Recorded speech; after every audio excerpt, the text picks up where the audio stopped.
Hi everyone, my name is Richard McMunn, and in this video I'm going to give you 5 great tips for authors. So if you are interested in writing and publishing a self-help book or a non-fiction book, these 5 tips are going to help you get started and get the book completed. So over the last few years I've been helping people like you who have got an idea for a book, or they're interested in writing a book but don't know where to start. And I've been taking people through the writing, publishing and marketing process, and I've been having lots of success with authors, so I wanted to share a few tips with you.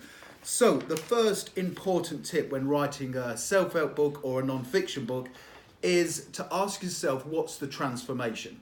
Okay, and what I mean by that is, what is your book idea and how is it going to help the reader get from point A to point B? So the very first book that I ever wrote was a book called How to Become a Firefighter. It's that book there.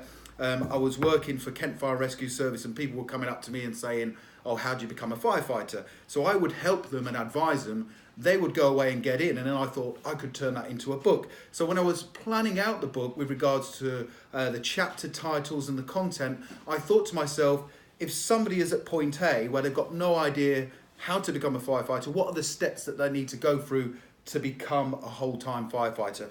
So those steps ended up being the chapter titles. So the first and foremost, the first thing you need to do is write down what the transformation is for your reader.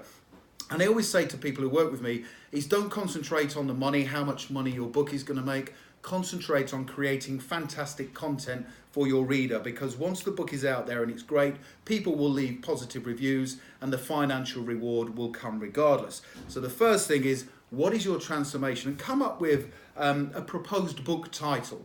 So even though this is obviously, it's an obvious one, How to Become a Firefighter, there's a little bit of background that goes into finding out whether that's the right title or not. And that brings me on to the second tip. Use the Google Keyword Planner tool. Now, what the Google Keyword Planner tool will do is it will give you a good idea how many people are searching for your book idea every single month, whether it's on a local basis in the UK or also internationally.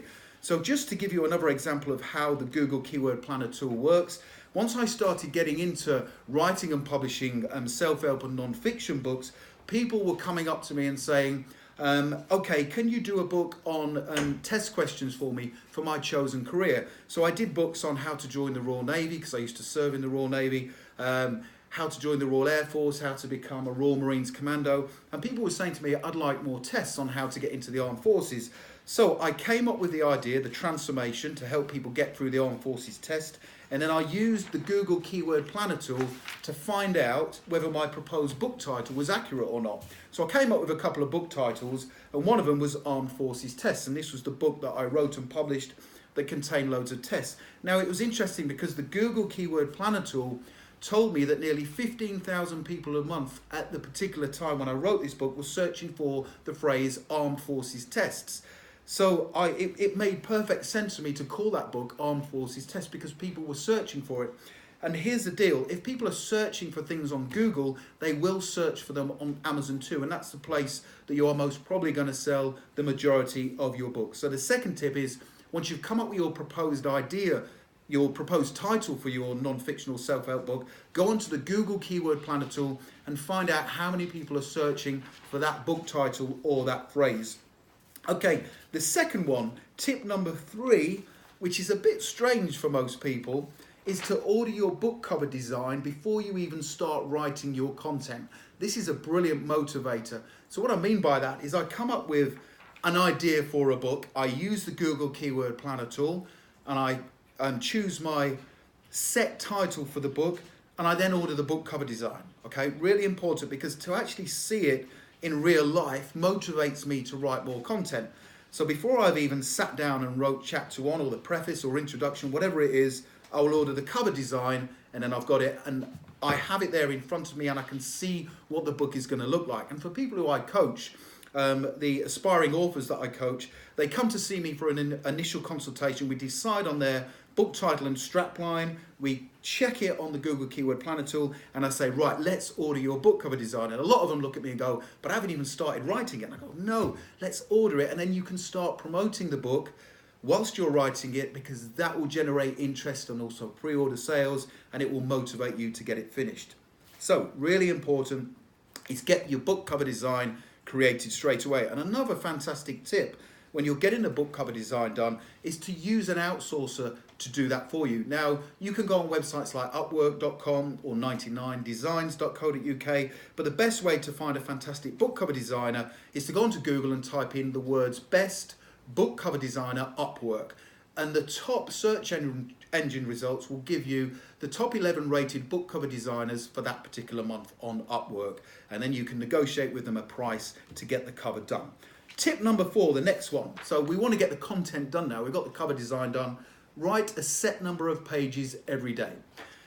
And this is something that I drill down straight away with people who I'm coaching, is I'll say to them, when are we going to get this book finished? What's the target date for getting it finished? So we put a date in. I'll say, right, how many pages do you need to write per day to achieve the publishing target date? Now, a great one that I teach people is to say, aim to write at least 3 pages of content every day. So 3 pages, you can do that, anybody can do that. And that's based on a Microsoft Word document, A4 size, which has 345 words on it per page. So you're looking to write round about 1,000 words per page. Sorry, 1,000 words per 3 pages per day, okay? And then that would take you about a month at the most to actually get 100 pages of content finished. So make sure you write a set number of pages a day. Another tip is to actually go away for an entire week or two, have a writing holiday, and get the whole lot done in one go. So that's tip number 4, write a set number of pages per day. And also make sure you diarise the time that you're going to write. Like if you were going for a work meeting or a business meeting, you'd put it in the diary in your phone. Well, do the same when you're writing content. Next tip, start promoting the book early. Okay, so you've got your book cover design done. Start telling people on social media, on Facebook, on LinkedIn, on Twitter, and start telling your list of people who the people who you're in contact with about the fact that you've got a book coming out, because that will really motivate you to get it finished. So if you'd like to know more about how to write and publish a non-fiction or self-help book, if you click the link above the video, I'm running a series of free book writing and publishing training courses. Like I say, they're free of charge to attend. Click the link above the video or go to the website bookpublishingcourses.com and you can book on the next one. They take place at the Novo Hotel at Heathrow from 12 midday until 4 p.m. and I'll teach you loads of tips and advice on how to write and publish best-selling books. I hope you found that useful and thank you very much for watching.